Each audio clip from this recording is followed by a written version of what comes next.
दीपेंद्र सिंह हुड्डा जी, माननीय सदस्य श्री दीपेंद्र सिंह हुड्डा जी, 10 minutes please. अध्यक्ष महोदय, भाजपा सरकार के लगभग 7 वर्ष के कार्यकाल में अर्थव्यवस्था के क्षेत्र में कथनी और करनी में इस सरकार के बड़ा अंतर रहा है और ये बजट भी उस कथनी और करनी के अंतर को चरितार्थ करता है।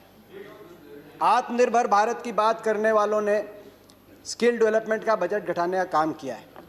संवेदनशीलता की बात करने वालों ने दिव्यांग कल्याण का बजट घटाने का काम किया, तो न्यू इंडिया की बात करने वाले सरकार ने वैज्ञानिक अनुसंधान का बजट घटाने का काम किया है।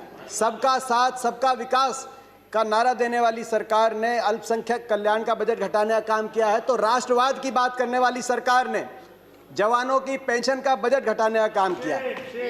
किसानों की आय दुगनी करने की बात करने वाली सरकार ने कृषि बजट घटाने का काम किया है। तो भारत को विश्व गुरु बनाने की बात करने वाली सरकार ने शिक्षा का बजट घटाने का काम किया।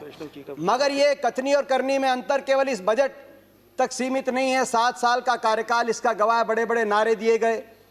नारा था कि 2 करोड़ रोजगार हर साल देंगे, 14 करोड़ मिल जाने चाहिए थे 7 साल में। मगर यही सरकार है जिसके कार्यकाल में पिछले साल 70 साल में सबसे अधिक बेरोजगारी के दर को सरकारी आंकड़ों के माध्यम से NSSO के सर्वे ने दिखाने का काम किया। मगर 70 साल का केवल अकलौता बेरोजगारी का रिकॉर्ड नहीं तोड़ा।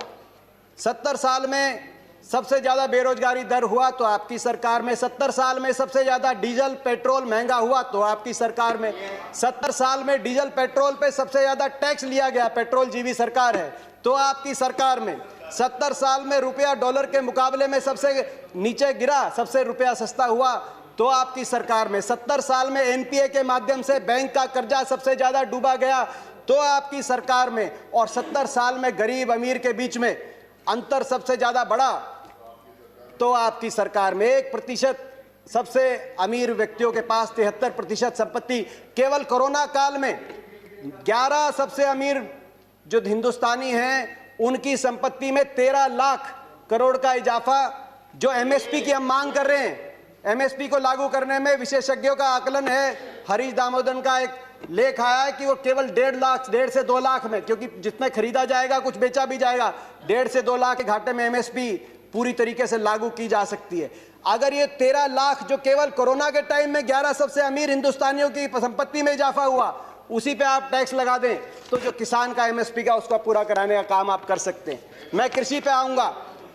उम्मीद थी कि ये बजट किसानों को समर्पित होगा, क्योंकि जब आपकी अर्थव्यवस्था डगमगा गई थी कोरोना में तो किसान अपने हल को लेकर निकला था, ट्रैक्टर का स्टीयरिंग पकड़ के निकला था और अर्थव्यवस्था को बचाने का काम किया था। उस समय आपकी भोजन की व्यवस्था अबाधित किसान ने देने का काम किया था। लेकिन कृषि बजट को ही आपने घटा दिया 8.5%।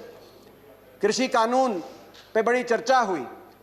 ये कहा गया कि आंदोलन के बारे में बात करिए, इन कानूनों में काला क्या है ये हमें नहीं बताया गया। मैं 2-3 बातें उसमें भी बताना चाहता हूं, काला क्या है। आपने कहा 11 राउंड बातचीत की हुई, किसान संगठनों ने कुछ काला नहीं बताया। नजरिए का फर्क है। आप इसको बड़े व्यवसायी के प्रॉफिट मार्जिन के नजरिए से देखते हैं या आप इसको किसान के जीवन मरण जीविका के नजरिए से देखते हैं। कहा गया कि बिन मांगे दिया गया, और बिन मांगे बहुत से कानून दिए गए थे। बाल कानून बिन मांगे दिया गया था, दहेज कानून, ट्रिपल तलाक बिन मांगे, कई बार अच्छे कानून बिन मांगे भी दिए जाते हैं। फर्क है उनमें और इसमें फर्क है। उनमें जिस वर्ग के लिए दिया गया वो वर्ग संघर्ष और आंदोलन के रास्ते पे नहीं आया। बाल कानून लागू हुआ तो दिल्ली को बच्चों ने नहीं घेरा बाल कानून वापस लिया जाए। दहेज का कानून आया तो महिलाएं धरने पे नहीं बैठी कि हमें दहेज देना है। मगर यहाँ जिस वर्ग के लिए आपने दिया वो वर्ग आज आपके दरवाजे पे आया, दिल्ली के आसपास लाखों की तादाद में बैठा है। आपने कहा मंडियां, अनुराग जी ने कहा मंडियां खत्म नहीं हुई। सही बात है, मंडी इसमें कोई प्रावधान नहीं मंडी समाप्त करने का। 2 मंडियां बन गई हैं, एक निजी मंडी जिसमें टैक्स नहीं लगेगा और एक सरकारी मंडी जिसमें टैक्स लगता है। 2 मंडी, एक देश एक विधान, एक देश एक संविधान, एक देश एक निशान, एक देश एक चुनाव, एक देश एक मार्केट। तो एक देश 2 मंडियां क्यों? किसान ही क्यों मिला आपको? एक मंडी। और ये जो टैक्स आप कह रहे टैक्स मुक्त कर दिया, टैक्स कौन देता है? खरीदार देता है इन मंडियों में टैक्स, किसान नहीं देता।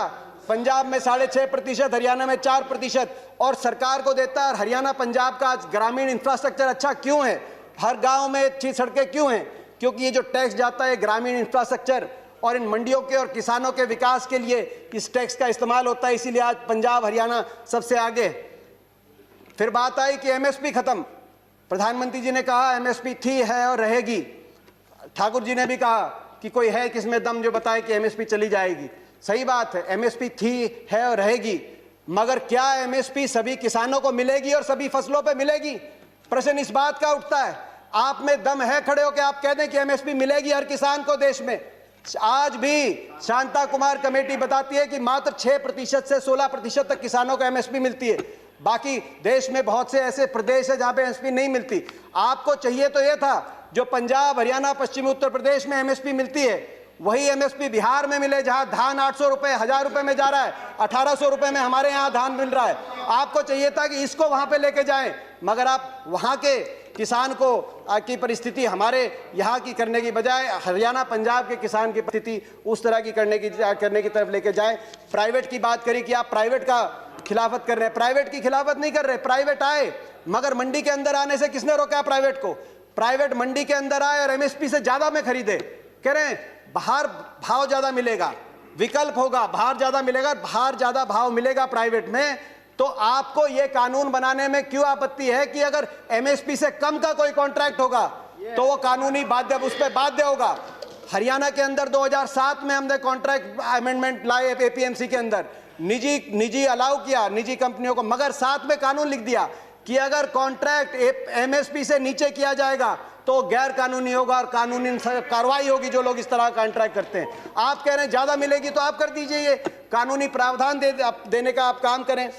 आपने कहा कि एक शरद पवार जी ने चिट्ठी लिखी थी, आपने कहा कि मुख्यमंत्रियों का समय हुड्डा कमेटी ने भी इसकी सिफारिश करी थी कि एपीएम सुधार हो, एपीएमसी एक्ट के अंदर बदलाव हो। मैं बताना चाहता हूं कि हुड्डा कमेटी ने, जिस कमेटी में प्रकाश सिंह बादल जी, ममता बनर्जी जी और नीतीश कुमार जी भी सदस्य थे, उस कमेटी ने क्या सुझाव दिया था इस पे? उन्होंने कहा था कि एपीएमसी में सुधार हो मगर एपीएमसी का विस्तार हो। सबसे पहले मंडी, जिस प्रकार से हरियाणा में हर 10 किलोमीटर में मंडी हमने स्थापित करी थी अपनी सरकार में, पूरे देश के अंदर हर 10 किलोमीटर में मंडी बने। दूसरा, प्राइवेट अगर आए तो मंडियों के अंदर आए, एमएसपी से ज्यादा पे खरीदें, एमएसपी से कम पे खरीदते हैं तो कानूनी कार्रवाई हो, वो ऐसी खरीदारी अलाउ ना हो।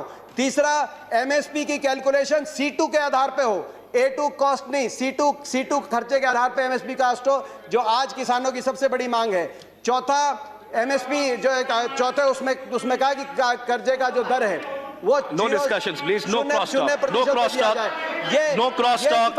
किसी और की बात रिकॉर्ड पे नहीं जा रही है। दीपेंद्र जी कंटिन्यू। ये सिफारिश थी। मैं एक और बात कहना चाहता हूं। एक बात आई कि ओपन मार्केट, फ्री मार्केट अच्छी है। फ्री मार्केट हर चीज के लिए अच्छी नहीं है। मार्केट, अनियंत्रित मार्केट, किसान को आप अमेरिका का उदाहरण उठा के देखिए। अमेरिका में 1/4 लोग कृषि से जुड़े हुए थे आज से 50-60 साल पहले। फ्री मार्केट लेके आए, आज मात्र 1% अमेरिका की जनसंख्या कृषि पे आधारित है। क्या एक कंसेप्ट आया फ्री मार्केट के बाद? गेट बिग और गेट आउट। छोटा किसान सरवाइव नहीं कर पाया बड़े बड़े धन्नाडों के आगे, बड़े बड़े कॉर्पोरेट प्लेयर्स के आगे।